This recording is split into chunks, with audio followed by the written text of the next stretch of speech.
Bienvenue à toutes et à tous sur Combat Fitness, la chaîne de la self-défense, du fitness et de la préparation physique opérationnelle. Aujourd'hui, une vidéo tutoriel sur le soulevé de terre roumain. Le soulevé de terre roumain est un mouvement très similaire au soulevé de terre classique, à cette différence près que l'on ne descend pas les fesses et que l'on reste en position jambes semi-fléchies pour exercer un stress maximum sur les ischios et les lombaires. C'est un mouvement extrêmement efficace qui sollicite l'intégralité des muscles de la chaîne postérieure, c'est-à-dire les trapèzes, les dorsaux, les lombaires, les fessiers, les ischios et dans une certaine mesure les mollets. Du fait de la position, il est également relativement dangereux s'il est mal exécuté, probablement un des mouvements les plus dangereux. De ce fait, je vous conseille de vous exercer d'abord avec des charges modérées afin d'obtenir une technique la plus irréprochable possible avant de commencer à augmenter les charges. Alors, des petits détails techniques qui vont vous permettre d'exécuter correctement ce mouvement, qui ne souffre pas la médiocrité, au risque de blessures sérieuses au niveau des vertèbres lombaires, de la partie sacro-lombaire, ou de déchirures au niveau des muscles lombaires.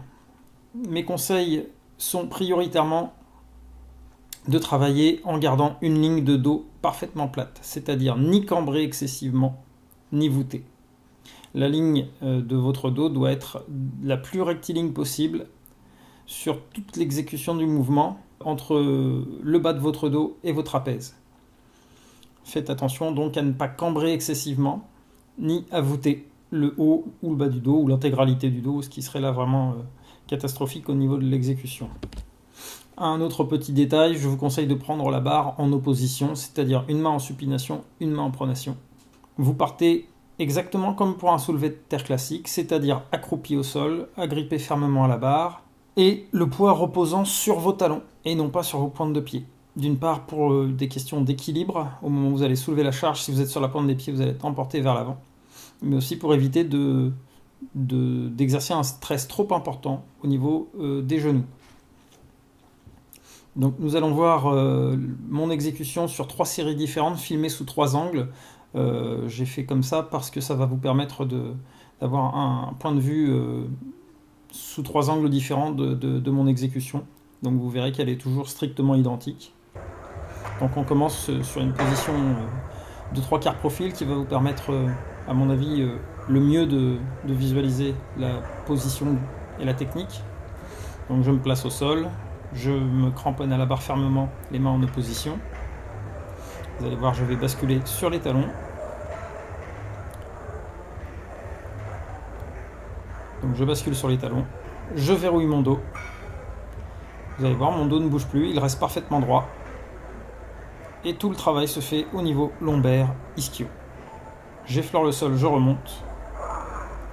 Là, je travaille en série de 5 répétitions, 5-6 répétitions sur ce genre de mouvement. Parce que c'est plutôt un mouvement de force polyarticulaire. Et donc vous voyez, mon dos reste parfaitement plat. Vu de l'arrière, vous pourrez voir de façon plus nette le fait que dès que j'effleure le sol, je remonte. Je n'ai pas de relâchement musculaire entre chaque répétition. Personnellement, je pense que ça, sur un point de vue gain musculaire, c'est plus efficace et c'est aussi moins dangereux pour le dos. Parce que les relâchements-contractions, à mon avis, favorisent les blessures. Là, on reste en contraction permanente. J'effleure le sol, je remonte. Je tire fermement les épaules vers l'arrière. Je contracte fortement les dorsaux. Je ne cambre pas excessivement en fin de mouvement. Je tire les épaules vers l'arrière, mais je ne cambre pas.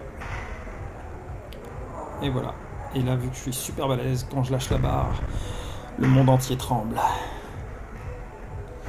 Alors j'utilise une ceinture lombaire pour ce type d'exercice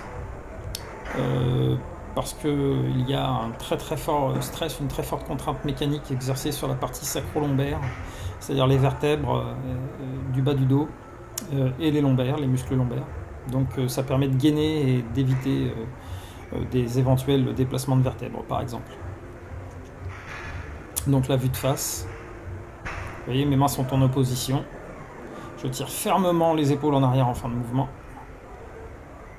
Et je contrôle bien sûr tout le long. Eh bien, j'espère que cette vidéo vous aura été utile. Si vous l'avez appréciée, n'hésitez pas à mettre un petit pouce bleu et à vous abonner à la chaîne Combat Fitness. Merci à tous. Au revoir.